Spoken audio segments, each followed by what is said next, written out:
Hello అండి, బాగున్నారు అందరూ. Welcome back to Shweta's world. ఇవాళ మనము ఎల్లమ్మ పట్టణాల్లో ఇది పార్ట్ 3 అండి. ఇవాళ విశేషం ఏంటంటే మనకి పోషమ్మ బోనాలతో స్టార్ట్ అవుతుంది ఎల్లమ్మ పట్టణాలు అనేది.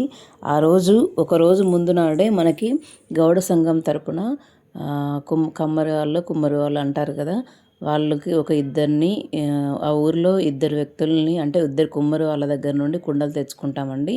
అంటే ముందే మాట్లాడి పెడతారు గౌడ సంఘంలోని పెద్దారు వాళ్ళు గౌడ్స్కి అందరికీ ఈ కుండలను పంపిస్తారు ముందు రోజు నాడు ఈవినింగ్. రేపు పోషమ్మ బోనాలంటే ముందు రోజు నాడు ఈవినింగ్ మాత్రం వస్తాయి. మాకు సాటర్డే ఈవినింగ్ వచ్చాయి, అంటే వెళ్ళి తెచ్చుకోవాలి మనమే. వచ్చాయంటే 2 కుండలు ఒకటే రోజు తీసుకొచ్చుకుంటామండి. ఒకటి ఎల్లమ్మ బోనము, ఇంకొకటి పోషమ్మ బోనము.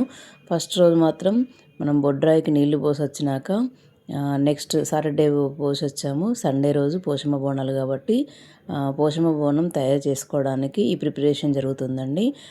మార్నింగ్ నుండి స్టార్ట్ చేసాము మేము. ఆ రోజు ఉపవాసం ఉండి ఈ అలంకరణ స్టార్ట్ చేసాము. కుండకి పోషమ్మ లాగా కళ్ళు, అలా ముక్కు, మెయిన్గా ఏంటంటే పెద్ద బొట్టు, ఆ తర్వాత ముక్కు పోగు అమ్మవారికి చాలా ఇష్టము, ప్రీతి కదా. అందుకని చెప్పి ఈ రకంగా అని చెప్పి అంటే కరెక్ట్గా అంటే ఏం తయారు చేయలేదండి. నాకు తోచిన విధంగా అలా ఫస్ట్ టైం కాబట్టి అలా తయారు చేశాను.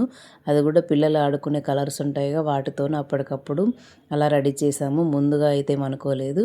నెక్స్ట్ సరికి మాత్రం ముందే తీసుకొచ్చుకొని పెట్టి తయారు చేద్దామని అనుకుంటున్నామండి. ఎందుకంటే అప్పటికప్పుడు అనుకున్న విషయం కాబట్టి మనకు అందుబాటులో దొరకలేదు. మనం షాప్కి వెళ్ళి రావడం అంటే చాలా టైం తీసుకుంటుందని చెప్పి ఉన్న వాటితోనే అలా సెట్ చేసాము.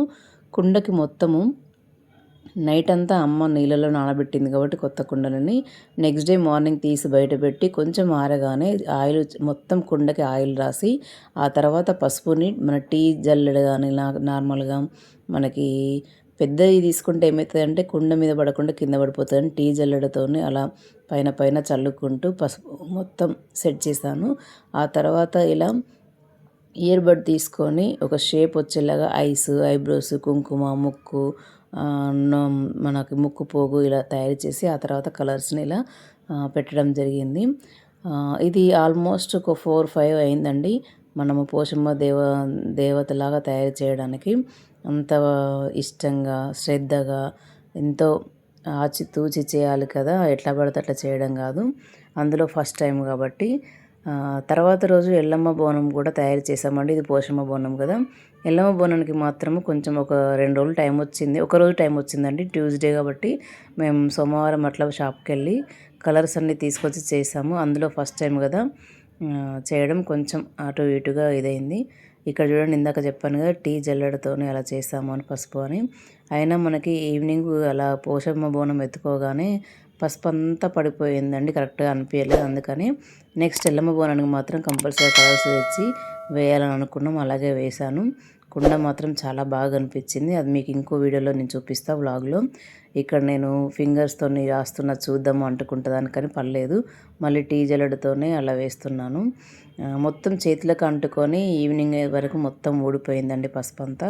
వేసినప్పుడు మాత్రమే మంచిగా కనబడ్డది, తర్వాత డల్గా అయిపోయింది కలరు. అందుకనే ఎల్లమ్మ బోనం మాత్రం చాలా నీట్గా పర్ఫెక్ట్గా తయారు చేసాము.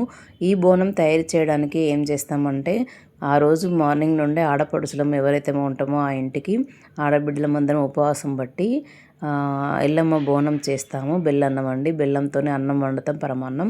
అది ఇంకోటి ఇత్తడి గంజి కానీ లేదంటే అది మన ఇష్టం అండి. కొందరు కుండలోనే వండి పెడతారు. ఆల్రెడీ మేము ఇత్తడి గంజిలో అండి స్టవ్ మీద తయారు చేస్తున్నాం. ఆల్రెడీ ప్రిపరేషన్ జరుగుతుంది. ఒక పక్క ఇటు ఈ అమ్మవారిని తయారు చేస్తున్నాం. అలా బోనం పరమాన్నం గంజికి కూడా పసుపు కుంకుమతో బొట్లు పెట్టి ఆ తర్వాత పక్కన పెడితే కొంచెం చల్లారినాక ఈ కుండలోకి మారుస్తాము పరమాన్నాన్ని.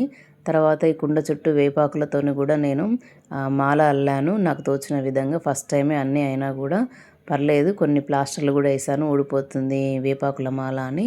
ఎందుకంటే పైన కుండ చుట్టూ మనం వేపాకుల మాలతోని ముడి వేయాల్సి ఉంటుంది. అలాగే మన చేతులు కూడా వేపాకులు పట్టుకోవాల్సి ఉంటుంది. ఇదండి పోషమ్మ బోనము. ఏదైనా మిస్టేక్స్ ఉంటే ప్లీజ్ ఎక్స్క్యూజ్ చేయండి, ఎందుకంటే ఫస్ట్ టైం కాబట్టి మాకు తోచిన విధంగా చేస్తున్నాము. అది కూడా భక్తి శ్రద్ధలతోని తయారు చేస్తున్నాము ఉపవాసం ఉండి. ఆ రోజు నైటు పోచమ్మ గుడికి వెళ్ళొచ్చినాక నైట్ 11:30 మేబీ 12 అయిందండి మేము ఉపవాసము వదిలేసి అన్నం తినడానికి.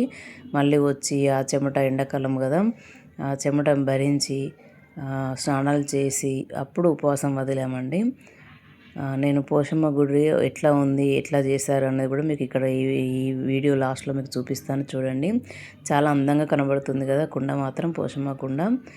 పోషమ్మ బోనాలు అంటాం కదా, అలా అండి. ఆ రోజు ఈవినింగ్ మాత్రం నేనే కాసేపు ఎత్తుకున్నాను, తర్వాత చెల్లె కాసేపు ఎత్తుకుంది.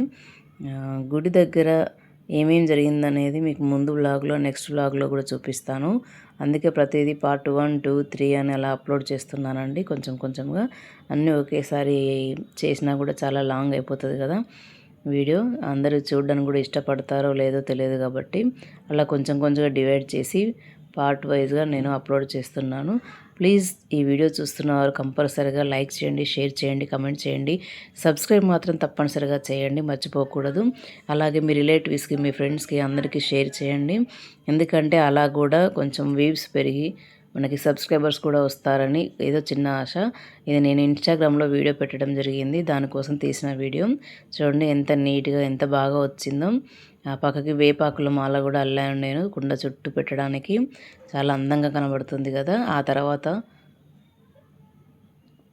ఇప్పుడు చూస్తున్న వారు మాత్రం కంపల్సరీగా నా వీడియోని చూసి సబ్స్క్రైబ్ చేసుకుంటారని ఆశిస్తున్నాను.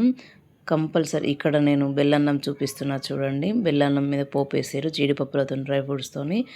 ఇందాక చెప్పాను కదా కుండకి అలా బొట్టు పెట్టాల్సి ఉంటుందని పెట్టి మనం అలంకరించుకోవాలి. ఆ తర్వాత ఈ కుండలోకి ఇదే మా ఊరి పోషమ్మ గుడి అండి. కుండలో కళ్ళు ఉంది, ఆ కళ్ళులో వేపాకులతోని అలా అమ్మవారికి పైన చల్లుతున్నాము. ప్లీజ్ సబ్స్క్రైబ్ చేసుకోండి. నెక్స్ట్ వ్లాగ్లో మళ్ళీ